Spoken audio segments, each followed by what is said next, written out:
Existe algo silencioso que acontece dentro de nós, mas que quase ninguém tem coragem de olhar diretamente. A vida que você está vivendo talvez não seja sua, não porque alguém te jogou em um programa secreto de televisão, não porque existe um diretor escondido decidindo seu destino, mas porque, em algum momento da sua história, você aceitou viver do jeito que disseram que era certo e nunca percebeu que aquilo estava te moldando, te guiando, te diminuindo. Foi assim com Truman e é assim com muita gente hoje. Truman vive em um mundo perfeito, céu limpo, cidade organizada, rostos sorridentes, dias idênticos, quase confortáveis demais. E é justamente esse conforto que o aprisiona. As prisões modernas não têm correntes, elas têm rotina.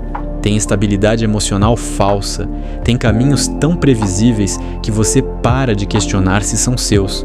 Essa é a armadilha. Quando a vida parece fácil demais, você para de se perguntar se ela é verdadeira e talvez você esteja preso exatamente nisso, numa vida que parece segura, mas que nunca te permitiu respirar fundo e dizer, isso sou eu. Truman é manipulado por câmeras, cenários, falas planejadas. Mas não é isso que o mantém lá dentro. O que mantém Truman preso é a ausência de questionamento. É o hábito, é assim mesmo. É o conforto de não precisar decidir nada profundo. Nós somos treinados desde cedo para isso. Faça isso porque todo mundo faz. Siga esse caminho porque é o mais seguro. Fique onde está, não arrisque. Não pense muito, não queira muito, não sonhe alto demais. E assim, sem perceber, você se torna apenas funcional, previsível, controlável. Ninguém precisa comandar sua vida se você mesmo deixou de comandá-la. No filme, uma luz cai do céu, um erro aparece, um detalhe que não deveria estar ali, e Truman sente, não entende, mas sente, algo está profundamente errado. É assim que começa o despertar humano também, não com respostas, mas com um incômodo, uma sensação de que sua vida não cabe mais dentro da rotina que você vive, de que você está repetindo capítulos antigos, de que existe algo maior esperando você, mas você continua escolhendo o confortável, o familiar, o previsível. O incômodo é o primeiro chamado, e quase sempre você tenta ignorar, mas a alma não ignora. Quando Truman decide questionar, tudo ao redor tenta manter ele no mesmo lugar, as pessoas, a cidade, os acidentes, as distrações, as desculpas. Isso não é ficção, isso é vida real. Sempre que você começa a despertar, o mundo reage como se estivesse perdendo o controle sobre você. A rotina tenta te puxar de volta. Os medos tentam te convencer a ficar. As pessoas tentam te lembrar de quem você era. Mas existe um momento em que nada disso consegue mais te segurar, porque você já sentiu que existe outra vida do lado de fora. O final de O Show de Truman é uma das cenas mais fortes da história do cinema. E não é pela grandiosidade, é pela verdade. Truman encontra uma porta, simples, silenciosa, aberta.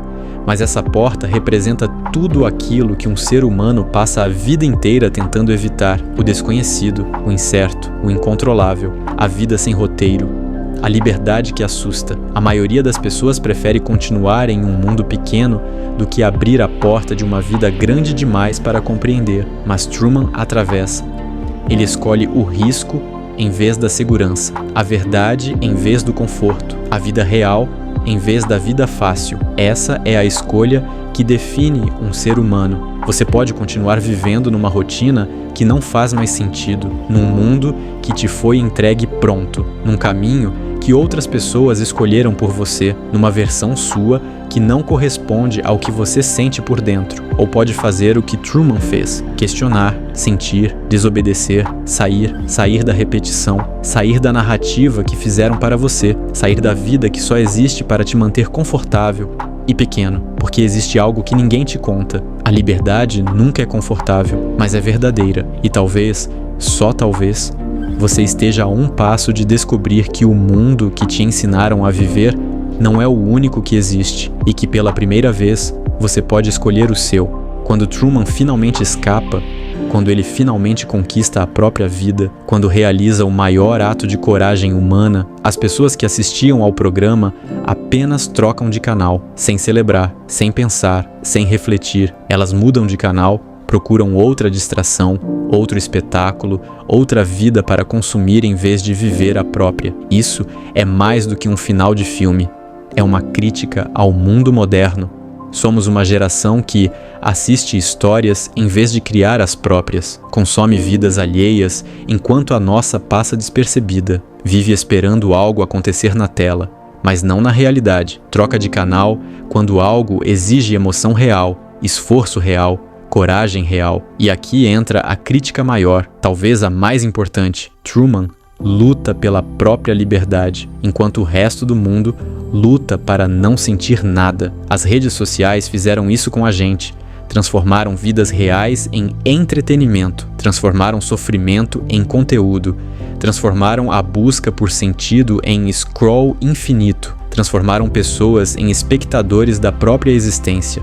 Muita gente vive presa, não porque alguém controla sua vida, mas porque está ocupada demais assistindo a vida dos outros. E quando alguém desperta, quando alguém muda, quando alguém rompe o ciclo, a maioria simplesmente muda de canal, segue rolando a tela, segue buscando distração, segue evitando a própria liberdade. Não precisa ser espectador, não precisa viver anestesiado, não precisa ser personagem da narrativa de ninguém. Você pode escolher.